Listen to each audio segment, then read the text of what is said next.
and welcome to today's episode of Soul. Sometimes we're very busy, and I mean really busy. You could be working or studying or caring for someone around the clock. You're on a roll, you are goal-oriented, mind on the matter, and this may have happened to you before, but in many instances where I'm completely in my zone, or sometimes even taking a break from it, there have been times when an old friend crossed my mind.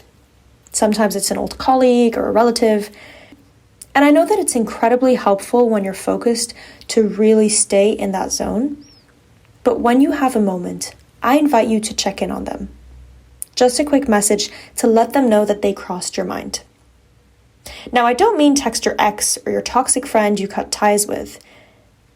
There are some people who deserve nothing but a thought, or perhaps even less than that, if they have affected you in ways that have shattered or may continue to harm your soul. Leave those in the past where they belong.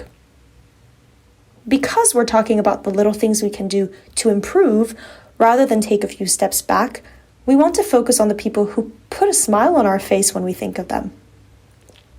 Could be your grandmother, your old French tutor, your first boss, your friend from camp.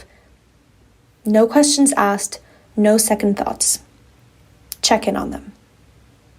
I tried this with an old friend who I found out was actually going through something, and we ended up chatting for ages. It's now become a tradition.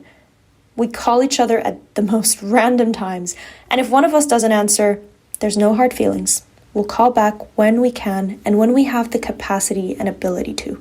And that's something that's also really important. These small actions can be as serendipitous as they are just heartwarming to a person. You never know what someone is going through, and your message may just brighten their day. So go spread some love. Remember, step by step, day by day. And I'll see you next week on a new episode of Soul.